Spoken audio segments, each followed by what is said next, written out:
Shalom frères et sœurs. Shalom famille priorité à l'évangile. Je suis votre frère Christian Guetia. C'est moi qui suis chargé de partager le pain durant toute cette semaine à venir. Le berger Makaye, notre berger, m'a fait l'honneur de m'adresser à cette merveilleuse famille que vous êtes. Avec votre concours, j'aimerais qu'on prie l'Éternel pour moi afin qu'il prenne possession de ce moment. Que ce soit lui-même qui m'inspire les paroles afin que je puisse parler à son peuple durant cette semaine à venir. Amen. Mon intervention sur le thème général est « Apprécions les récompenses concrètes du croyant ». Apprécions les récompenses concrètes du croyant. Mais avant moi, il y a eu le frère Nestor. Avant mon intervention, il y a le frère Nestor qui nous a fait du bien. Je dirais qu'il nous a fait voyager à travers ces différents sous-thèmes que nous essayerons de récapituler ici. Ces différents sous-thèmes qu'il a développés, nous allons les récapituler. Nous allons commencer par le lundi 14 février, c'est-à-dire le pain numéro 746, qui avait pour sous-thème,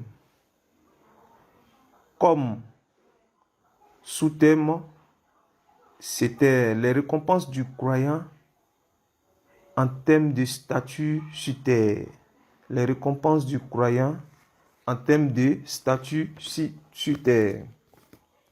Je veux souligner que nous sommes toujours dans le thème général, apprécions les récompenses concrètes du croyant. Ça, c'est le thème général.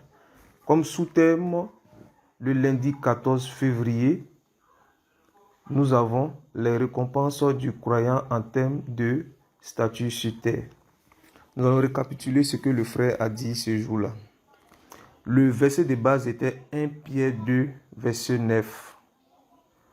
Le frère a reformulé le sous-thème en disant, on peut dire dans quelle classe ou dans quelle catégorie, dans quelle situation ou dans quelles conditions devons-nous être sur cette terre?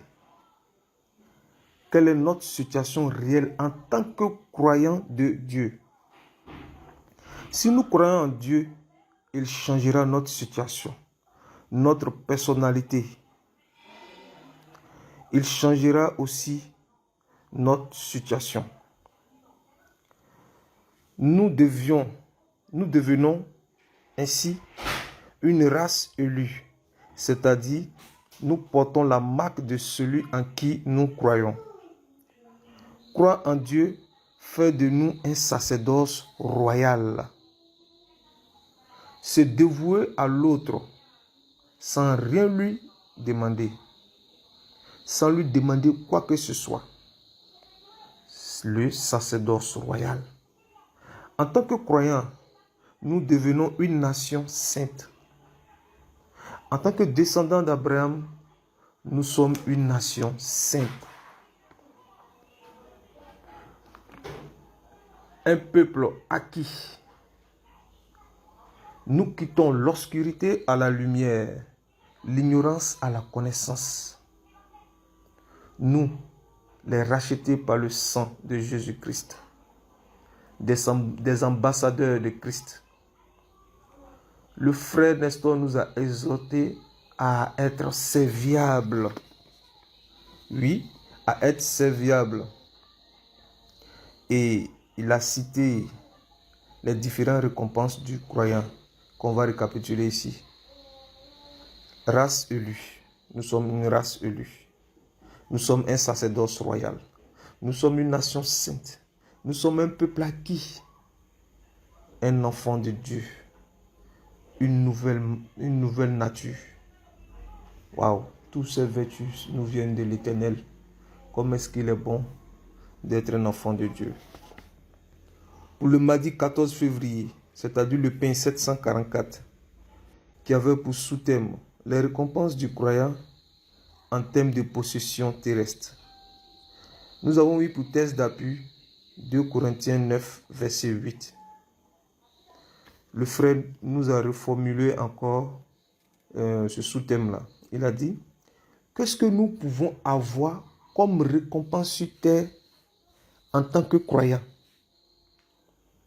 Le test d'appui, comme je l'ai dit, était 2 Corinthiens 9, verset 8.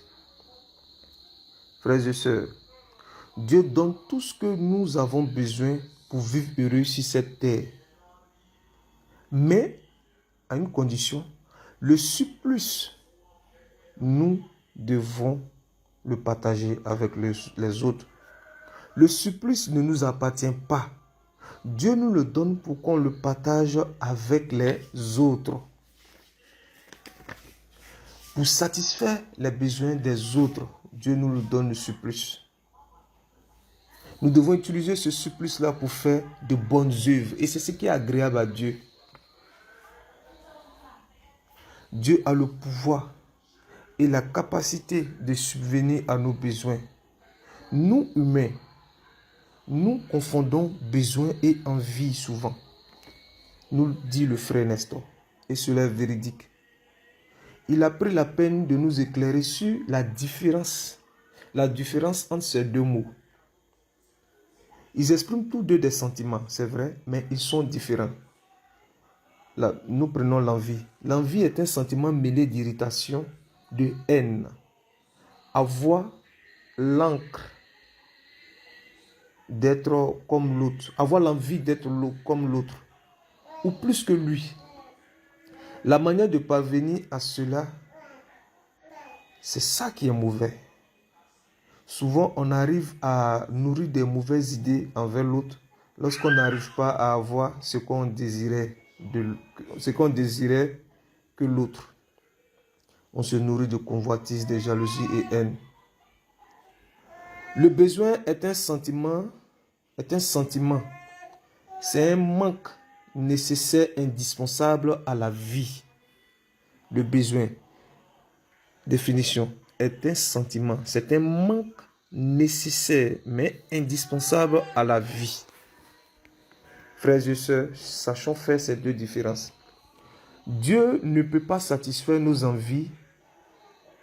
Nous demandons pour satisfaire nos passions. Voilà, nous demandons ces envies-là pour satisfaire nos passions.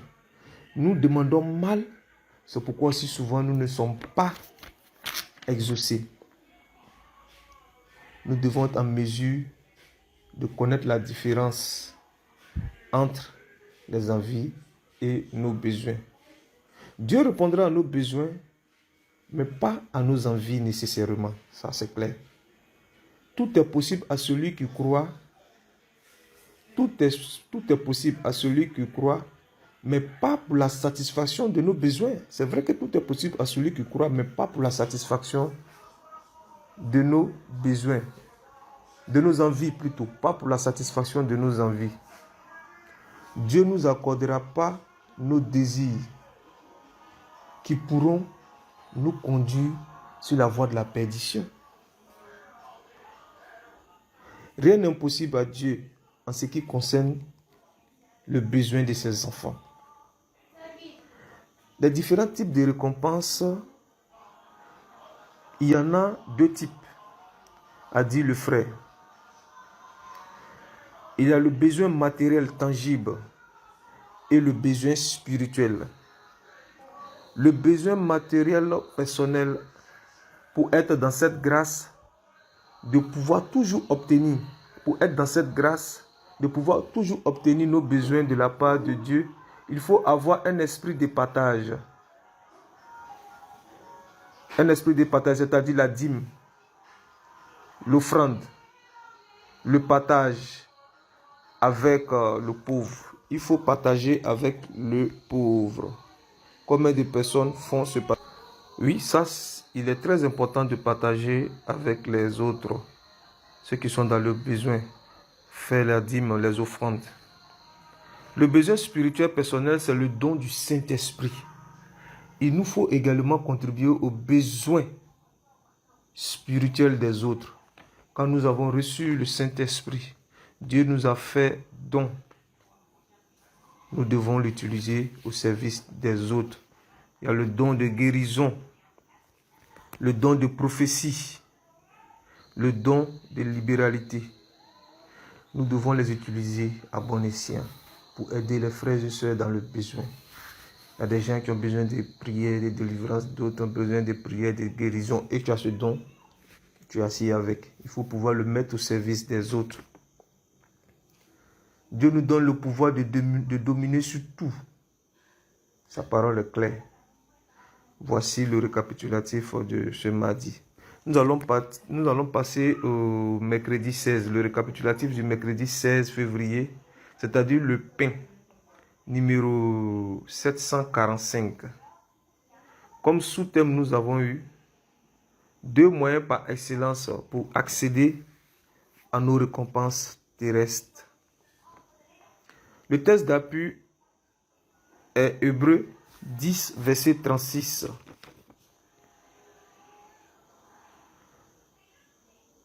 Pour accéder à nos récompenses, les 2 moyens par excellence sont accéder à nos récompenses terrestres sur terre. Les deux moyens par excellence sont la foi et le service. La foi et le service sont 2 moyens pour accéder à nos récompenses sur terre. Il y en a d'autres, mais ça, ce sont les 2 principaux. Nous allons parler de ces 2 principaux-là. La foi. La foi, la mission que Dieu nous confie, c'est d'accomplir sa volonté. Et c'est après cela qu'on recevra ce qui nous est promis. Il n'est pas facile de faire la volonté de Dieu, c'est vrai. Tout ce que nous obtenons aussi, c'est Dieu qui nous le donne. Et nous l'obtenons par la foi en lui. Notre foi doit être basée sur l'amour. Par Jésus-Christ, notre foi doit être basée sur l'amour. Nous devons prendre la foi pour saisir nos bénédictions. Tout ce que nous devons faire, tout ce que nous voulons faire, nous devons le faire par la foi. Le deuxième moyen, c'est le service. Faire le service avec amour. On te confie une tâche, tu fais à moitié, souvent même tu abandonnes. C'est mieux de ne pas faire, selon le frère Nestor. Si tu veux faire le service, fais le service avec amour.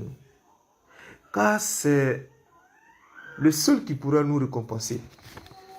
Tu seras récompensé en fonction de ton service que tu auras rendu. Les 2 doivent être marqués par l'amour, c'est-à-dire le service et la foi. Quand tu veux faire le service, il faut le faire avec amour. Quand il n'y a pas d'amour dedans, ce n'est pas ça. Voilà, comme on le dit, ce n'est pas ça. Voici un peu pour le mercredi, les grandes lignes que le frère nous a données. Nous passons au jeudi. Le jeudi 17 février, c'est-à-dire le pain numéro 746, qui avait pour sous-thème « À quoi ressemblent les récompenses d'une foi sans les œuvres ?» Le texte d'appui, c'était Romains 4, verset 5. Frère, il a dit, nous devons croire simplement en Dieu pour être sauvés, obtenir le salut le jour du jugement dernier. La faveur de Dieu sera accordée au jour du jugement. Ça, c'est clair. Nous devons croire en Jésus, Fils unique de Dieu, pour avoir la vie éternelle.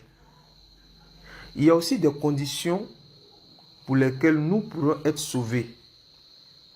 Nous avons dit bien des conditions. Je lis. Je dis bien, si tu confesses de ta bouche le Seigneur Jésus, tu auras le salut. Si tu confesses de ta bouche le Seigneur Jésus, tu auras le salut. Si tu crois dans ton cœur que Dieu la ressuscité des morts, tu seras sauvé, car c'est en croyant du cœur qu'on parvient à la justice. Si tu crois de ton cœur, tout est conditionné ici. Obtenir le salut de la foi est comme juste un ouvrier qui fait son travail. Pour cela, il ne bénéficie que de son salaire. Tu bénéficieras que du minimum de récompense sur terre et dans le ciel. Nous devons plutôt travailler pour avoir plus. C'est-à-dire, travailler avec amour, faire les œuvres avec amour, faire les œuvres avec la foi. C'est ce qui nous permettra d'avoir plus. La foi accompagnée d'œuvres est une foi vivante, selon Jacques. Une foi qui n'est pas morte. Nous devons faire les œuvres avec la foi, une foi vivante. Nous devons chercher à maximiser les œuvres de la foi. Oui, les œuvres de foi, nous devons chercher à les maximiser. Dieu aime le péché, mais cherchons à sanctifier. Cherchons à nous sanctifier, sinon nous ne pouvons avoir le salut. Ça, c'est clair. Nous devons crucifier notre chair, fuir les plaisirs de ce monde, les désirs de ce monde. Comme on le dit, la chair est disposée, mais l'esprit est disposé, mais la chair est faible. Crucifions tout simplement cette chair. Voici ce que le frère avait dit sur le pain du jeudi. Nous allons passer au pain du vendredi. Vendredi 18 février 2022. On avait le pain numéro 747 qui avait pour sous-thème: à quoi ressemblent les récompenses d'une foi avec les œuvres? À quoi ressemblent les récompenses d'une foi avec les œuvres? Le texte d'appui était Romains 4, verset 4 à 5. Nous avons dit: celui qui fait une œuvre, son salaire n'est pas une grâce, mais un dû. Quand tu travailles, on doit te payer, ça c'est clair. Nous devons faire des œuvres de foi assaisonnées d'amour. Voilà. Voici à quoi ressemblent les récompenses d'une foi avec les œuvres. Faire les œuvres de foi assaisonnées d'amour. Quand nous travaillons pour Dieu, il doit nous réserver un salaire. Ça c'est clair, c'est notre récompense. Et il a dit: le Dieu que lui connaît est toujours prêt à récompenser celui qui travaille pour lui. À quoi représentent les récompenses des œuvres avec la foi? Les œuvres avec la foi tout court. C'est comme ça le frère a répondu. À quoi ressemblent les récompenses des œuvres avec la foi? Les œuvres avec la foi tout court. Voilà, sous la foi, on est agréable à Dieu. Sous la foi, Dieu est dans sa joie. Il y a une image joie. Pour s'approcher de Dieu, il faut croire d'abord à son existence. Tu ne peux pas t'approcher de quelque chose en qui tu ne crois pas. C'est Dieu qui rémunère tout ce que nous faisons en bas. Que ce soit le bien comme le mal, c'est Dieu qui nous rémunère. N'abandonne pas notre assurance en Dieu. Chacun reçoit selon son œuvre, les œuvres de ses mains. Nous devons travailler pour les œuvres de la vie. Nous devons travailler pour les œuvres qui donnent la vie éternelle. Nous devons accorder la priorité à Dieu comme la veuve de Sarepta pour la bonne œuvre qu'elle a faite au prophète. Elle a été payée. Dieu l'a récompensée. Le minimum qu'elle avait, elle a partagé. Et Dieu l'a récompensée. Soyons des gens charitables. Ça, c'était pour le vendredi. Pour le samedi 19 février 2022, nous avons eu... D'abord, le pain, c'était le pain 748. Le sous-thème était l'utilité concrète de nos récompenses terrestres. Toutes ces récompenses-là, quelle est Quelles sont leurs utilités? Le test d'appui était Proverbe 13, verset 22. Investir les grâces que nous avons reçues dans nos frères et sœurs. C'est-à-dire que les grâces que Dieu nous a données, l'utilité, nous devons les investir en nos frères et sœurs. Nous devons partager nos richesses avec nos frères. Travaillons pour la richesse céleste. Dieu a des projets de paix pour nous. Travaillons pour la richesse spirituelle. Parce que participer au temps d'évangélisation. Nous devons participer au temps d'évangélisation. Partager les enseignements comme on le fait sur priorité à l'évangile. Nous participons à l'œuvre de Dieu ainsi. S'impliquer financièrement dans les œuvres de l'Église. Aujourd'hui, toutes les églises se construisent avec de l'argent. Toutes les œuvres que nous devons faire, tout est avec de l'argent. Rien ne nous est donné gratuitement. Donc nous devons participer financièrement. Que nous soyons riches ou pauvres, nous devons participer aux œuvres de Dieu. Nous devons assurer notre responsabilité dans le service. Être un pilier pour les autres. Oui, les autres doivent voir en toi un pilier, un soutien. Qu'est-ce que nous réservons à la génération future? Le frère a posé cette question. Nous ne soyons pas égoïstes. Ne travaillons pas pour nous-mêmes. Nous avons des enfants, nous avons des descendants. Qu'est-ce que nous leur réservons? Qu'est-ce que nous réservons à cette descendance? Frères et sœurs, Dieu réserve une grande récompense pour nous dans les cieux. Après la fin de notre mission sur terre, Dieu nous réserve une grande récompense. Faire du bien sur terre pour en recevoir dans les cieux, ça c'est clair. Notre richesse ne se limite pas seulement sur terre, mais aussi dans le ciel. Frères et sœurs, notre frère, camarade Nestor, nous entretenu sur les différentes récompenses que nous pouvons obtenir de la part de Dieu sur terre. Si nous faisons sa volonté, mais sachons aussi qu'il existe des récompenses dans le ciel qui sont des récompenses impérissables. Tout ce que nous gagnons ici, lorsque nous mourons, nous le laissons ici pour aller. Mais nous allons dans le ciel. Quelle récompense nous allons avoir là-bas? Nous allons découvrir tout au long de cette semaine les récompenses que Dieu nous réserve dans les cieux. Je vous bénis le nom de l'Éternel pour la vie du frère qui nous a vraiment instruits à travers tous ces sous-thèmes. Et que Dieu nous donne la force de connaître la suite de tout ce qu'il nous réserve dans les cieux. Je vous remercie. Que Dieu vous bénisse. Que Dieu vous accorde sa grâce, sa bénédiction. Amen.